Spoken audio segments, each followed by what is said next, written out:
샬롬, 반갑습니다. 주님께서 채워주시는 평안이 여러분 충만한 하루가 되시기를 바랍니다. 오늘은 잠언서 18장 1절로 24절의 말씀을 가지고 교만한 자와 겸손한 자라는 이 주제로 묵상한 것을 우리가 나누어 봅니다. 사람은 살아가면서 자기 자신의 태도에 따라서 복을 받을 수도 있고 망할 수도 있습니다. 본 18장에서도 그러한 것을 지금 우리에게 가르쳐주고 있습니다. 1절에서 9절을 살펴보면 본문 1절에 무리에게서 스스로 다니는 자는 자기 소욕을 따르는 자라 온갖 참 지혜를 배척하느니라 라고 지금 경고하고 있습니다. 이 말은 공동체에서 자기 스스로가 분열되어 그 공동체에서 탈퇴하여 버리는 것을 의미합니다. 이러한 자를 우리는 분열주의자라고 할 수 있습니다.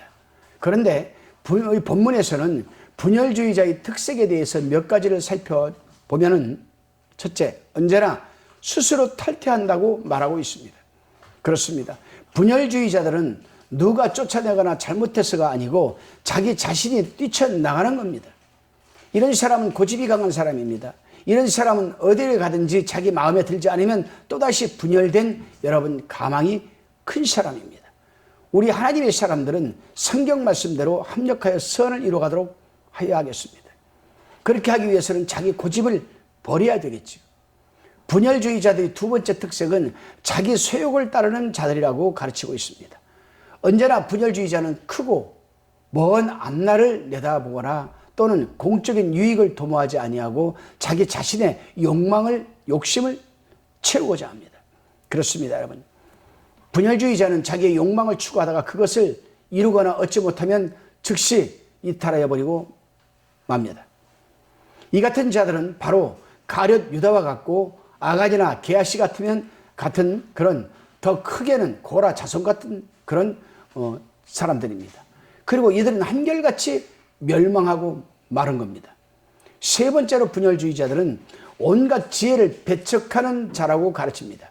이러한 사람은 자기 고집에 사로잡히고 자기 욕심에 미혹되어서 어떤 충고나 권면도 받아들이지 않고 배척해버립니다.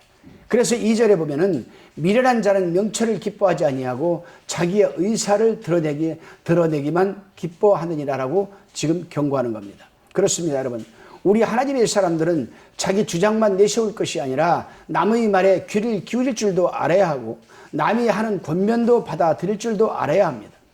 본문 5절에 보게 되면 그런 사람이 선과 악을 구별할 줄 알고 6절, 8절에서 밝히고 있는 것처럼 또한 다툼을 일으키지 않게 되는 겁니다. 다시금 10절로 16절까지를 살펴보면은 10절에 여호와의 이름은 견고한 망대라 의인은 그리로 달려가서 안전함을 얻으리라고 했습니다. 이 말은 의인은 곧 택한 백성이며 자기의 부족을 깨닫고 겸손한 자를 의미하는 겁니다. 그렇습니다, 여러분. 교만한 자는 자기 스스로 선줄로 생각하고 또 자기 스스로 서려고 합니다. 그러나 겸손한 자는 자신의 무능함과 자신의 부족함을 늘 깨닫고 하나님께 나아가고 또 의지하게 됩니다. 그런데 본문 11절에 보면 교만한 자는 자기 재산을 하나님처럼 여기고 의지한다고 말하고 있습니다. 겸손한 자는 하나님을 견고한 성이며 망대로 의지하지만 교만한 사람은 자기 재물을 견고한 성벽같이 또는 망대같이 다시 말하면 하나님같이 의지한다는 겁니다. 그렇습니다, 여러분. 그러나 우리가 분명히 알아야 할 것이 있습니다.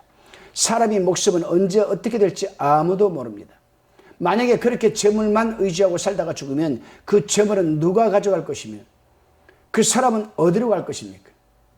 그래서 성경은 곤고한 날을 기억하며 살라고 가르치고 있습니다. 이제 솔로몬은 교만한 자와 겸손한 자의 결과에 대해서 말해주고 있습니다.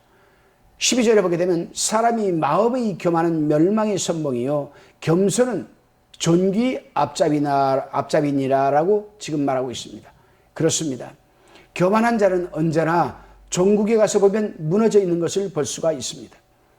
반면에 겸손한 자는 언제나 평안이 넘치고 주위 사람들로부터 칭찬을 듣는 것을 우리는 볼 수가 있습니다. 우리 하나님의 사람들은 언제나 겸손한 마음과 자세 그리고 행함으로 살아가야 할 것입니다. 다시금 본문 17절로 21절까지를 우리가 한번 살펴봅니다. 본문 20절에 보게 되면은 사람은 입에서 나오는 열매로 하여 배가 부르게 되다니 곧 그 입술에서 나는 것으로 하여 만족하게 되니라라고 지금 말하고 있습니다. 21절에 보게 되면은 죽고 사는 것이 혀의 권세에 달렸나니 혀를 쓰기 좋아하는 자는 그 열매를 먹으리라고 하였습니다. 여러분, 무슨 말씀입니까? 말이라는 것은 그 사람의 마음을 들여다볼 수 있는 수단이기도 합니다. 보편적으로 입이 거칠고 말이 사나운 사람은 그 마음도 거칠고 사나운 것 아니겠습니까? 반면에 말이 부드럽고 온순한 사람은 그 마음도 온순합니다. 그래서 사람이 죽고 사는 것이 혀의 권세에 달려있다고 하는 겁니다. 하나님의 사람들은 언제나 어떤 상황에서도 부드러운 말과 온순한 말을 해야 될 것입니다. 다시금 22절로 24절을 살펴봅니다. 22절, 23절, 24절을 보면은 아내를 얻는 자는 복을 얻고 여호와께 은총을 받은 자니라. 24절에 가난한 자는 간절한 말로, 23절에 가난한 자는 간절한 말로 구하여도 부자는 엄한 말로 대답하느니라.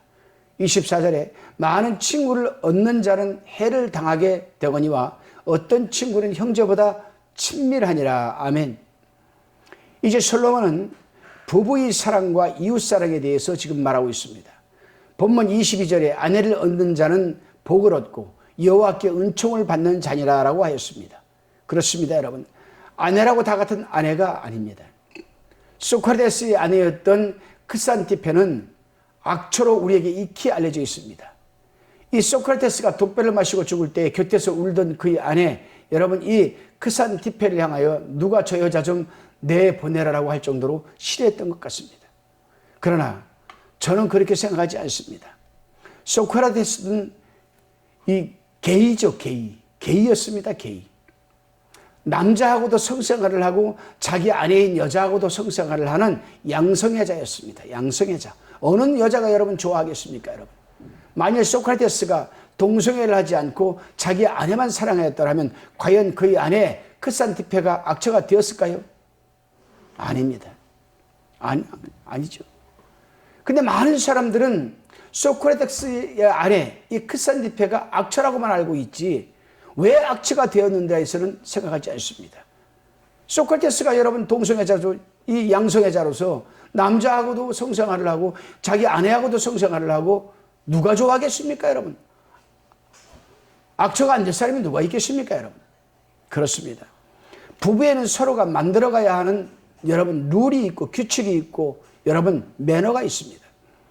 서로가 자기 아내만 자기 남편만 사랑하고 아끼고 배려하고 수용하고 돌봐주며 희생할 때에 이런 남편과 아내를 좋은 남편 좋은 아내라고 하고 정말 이런 부부를 우리는 참 행복한 부부라고 하는 것입니다. 여러분, 오늘 이 말씀을 듣는 화평방송 여러분 시청자 또 청취자 여러분, 여러분의 남편과 아내 정말 좋은 아내 좋은 남편이 되시기를 주님의 이름으로 축원합니다. 기도드리시겠습니다. 주님, 우리 하나님의 사람들은 자신의 욕심과 사심에 따라 살아가게 말게 도와주시고 언제 어디서나 협력하여 선을 이루어가는 삶을 영위하게 하옵소서. 말 한마디 한마디를 부드럽고 온순하게 하여 주시니 하나님께서 복으로 주신 아내와 또 남편의 부부관계에서도 서로 존중하며 수용하며 배려하는 마음과 자세와 살아가게 하여 주옵소서. 감사드리옵고 예수님의 이름으로 기도드리옵나이다. 아멘.